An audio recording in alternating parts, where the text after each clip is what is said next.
Hi viewers. இன்னைக்கு June 5 Ayyanar Thunai serial என்னாச்சுன்னு சொல்லி பார்க்கலாம்க்கு முன்னாடி சேனல் சப்ஸ்கிரைப் பண்ணாதவங்க மறக்காம சப்ஸ்கிரைப் பண்ணுங்க. இன்னைக்கு என்ன அப்படின்னு சொல்லி பாத்தீங்கன்னா, இங்க வந்து சோழன் வந்து மாஸ்க் கண்ணாடி எல்லாம் மாட்டிட்டு அங்க கார்த்திகாவோட வீட்டுக்கு போயிடுறாரு. அங்க போன உடனே அவங்க வீட்டுல எல்லாருமே இருப்பாங்கல்ல. அப்போ உடனே இந்த பையன் யாரு புதுசா இருக்கிறாரு அப்படின்னு நாங்க எல்லாருமே பேசிக்கிறாங்க. இப்ப சோழன் நேரா போய் கேமராமேன் கிட்ட போய் நின்றுட்டு இந்த லென்ஸ் எப்படி யூஸ் பண்றீங்க அப்படிங்கிற மாதிரி அவர்கிட்ட அப்படியே பேச்சு கொடுத்துட்டே இருக்கிறாரு. உடனே நீங்க யார் சார் அப்படின்னு சொல்லிட்டு கேமராமேன் கேட்கும்போது, நான் வந்து மாப்பிள்ளையோட ஃப்ரெண்டு, நாங்களாம் அப்படிதான் சர்ப்ரைஸ் கொடுக்கறதுக்கு தான் வருவோம் அப்படிங்கிற மாதிரி அவர்கிட்ட ஒரு கதையை சொல்றாரு. அப்புறமா கார்த்திகாவோட அம்மா வந்து பார்த்துட்டு நேரா அவங்க அண்ணன்கிட்ட போய் கேக்குறாங்க, யாரு இது, இந்த மாதிரி வித்தியாசமா இருக்கிற அந்த பையனை பார்த்தாலே அப்படின்னோடனே இப்ப அவர் என்ன சொல்றாருன்னா, கேமராமேன் கூட வந்த பையன் போலனோடனே என்ன கண்ணாடி எல்லாம் போட்டிருக்கான் அப்படின்னு, பிளாஷ் அடிக்கும்ல அதுக்கு போட்டிருக்கான் போல அப்படி சொல்லிட்டு அவராவே ஒரு கதையை சொல்லி விட்டுறாரு. இங்க வீட்டுல என்ன ஆகுதுன்னா, இவங்க பிரியாணி செய்யறதுக்காக எல்லாம் ரெடி பண்றாங்க. பல்லவன் வந்து சிக்கன் கழுவி கொடுக்குறாரு. அப்புறம் பாண்டியன் வந்து தக்காளி வெங்காயம் எல்லாம் வெட்டி கொடுக்குறாரு. கார்த்திகா வந்து எல்லாம் தேடிட்டு இருக்கிறாங்க.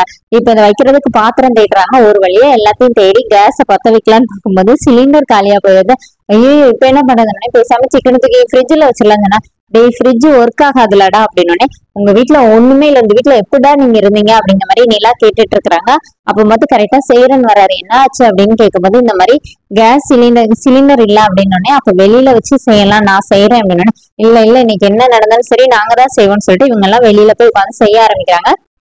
இங்க என்ன ஆகுதுன்னா, சோழன் வந்து கார்த்திகோட அப்பா வந்து, தம்பி யாரு போன்ல போட்டோ எடுத்துட்டு இருக்கீங்க அப்படின்னா, இப்பனா அப்படிதானே சார் எல்லாரும் கேக்குறாங்கன்னு, சரிப்பா அப்படி சொல்லிட்டு அவர் போயிடுறாரு. இப்ப சோழன் போய் கார்த்திகா பக்கத்துல நின்னுட்டு அவரோட கண்ணாடியை கழட்டிட்டு செல்ஃபி எடுக்கிறாரு. 2 பேரையும் சேர்த்து போட்டோ எடுக்கிறாரு. மாப்பிள்ளையோட ஃப்ரெண்டு வந்தாருன்னு சொல்லிட்டு அவர் போனோடனே கார்த்திகா வந்து, சோழன் நீங்க எங்கடா அப்படின்னோடனே, இங்க பாரு இவர் கொஞ்சம் சுமாராதான் இருக்கிறாரு எங்க அண்ணனை விட, அதனால எனக்கு ஒன்றும் பிரச்சனை இல்லை, கல்யாணத்துல எந்த பிரச்சனையும் பண்ண மாட்டேன், கிளம்புறேன்னு சொல்லிட்டு சோழன் கிளம்பி வராரு. இப்ப நீலா வந்து என்ன உங்க அண்ணன் போனவரை என்ன காரணம் அப்படிங்கிற மாதிரி பேசிட்டு இருக்கும்போது, பல்லவனும் பாண்டியனும் ஒருத்தரை பார்த்து கிண்டல் பண்ணி சிரிக்கிறாங்க. நீலா தேடுறாங்க அப்படிங்கிறதுக்காக. அப்புறமா சோழன் வந்தோடனே 2 பேருமா போன்ல போட்டோ கேட்கறாங்க. சோழன் வந்து 2 பேரையும் ஓட விடுறாரு.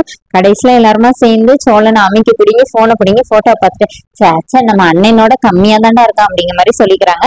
அப்புறமா நிலா பாக்குறாங்க. இப்ப சேரன் வர்றாரு. அவரும் பார்த்தோடனே, ஏன்னே உன்னை விட கம்மியா தானே இருக்கிறான் மாப்பிள்ள, ஒரு நல்ல மாப்பிள்ளையா பாத்துருக்கலாம் அப்படிங்கிற மாதிரி சேரனே ஃபீல் பண்றாரு. கார்த்திகாக்கு வந்து கொஞ்சம் நல்ல மாப்பிள்ளையா பாத்துருக்கலாம், நல்ல பொண்ணு அப்படிங்கிற மாதிரி சேரனே ஃபீல் பண்ணிட்டு போயிடுறாரு. இப்ப அவரே பிரியாணி பண்ணோடனே எல்லாரும் வீட்டுக்குள்ள போய் உட்காந்துட்டு, பாத்தீங்களா அண்ணனே சரியாயிட்டாரு, அவரை விட அந்த பையன் வந்து கொஞ்சம் கம்மி தான் அப்படிங்கிற மாதிரி எல்லாருமே ஜாலியா பேசிட்டு இருக்காங்க. வெளியில உட்காந்து அவங்க அப்பா அதெல்லாம் கேட்டுட்டே இருக்கிறாரு. அதோட என்னோட எபிசோட் ரன் பண்ணிட்டாங்க. நாளைக்கு என்ன அப்படின்னா, சேரனோட நம்பர்ல இருந்து சோழன் வந்து அவருக்கு ஒரு பொண்ணு பார்த்தாங்களா லாஸ்ட், அவங்களுக்கு கால் பண்ணி பேசுறாரு. இந்த மாதிரி நான் தான் சேரன் அப்படின்னு. சேரன் பக்கத்துல இருந்து டேய் சும்மா இருந்தேன்னு சொல்லிட்டு சோழன் எப்படி பேசுவாருன்னு தெரியல, அந்த மாதிரி அவர் பாட்டுக்கு பேசிக்கிட்டே இருக்கிறாரு. சேரன் பக்கத்துல இருந்து இது பண்ணிட்டே இருக்கிறாரு. அந்த பொண்ணை கேக்குறாங்க டவுட்ல, நீங்க ரெஸ்டாரண்ட்ல ரொம்ப அமைதியா இருக்கீங்க, இப்ப நல்லா பேசுறீங்க அந்த அளவுக்கு அந்த பொண்ணு கேக்குறாங்க. அதோட என்னோட எபிசோட் ரன் பண்ணிருக்காங்க. தேங்க்யூ.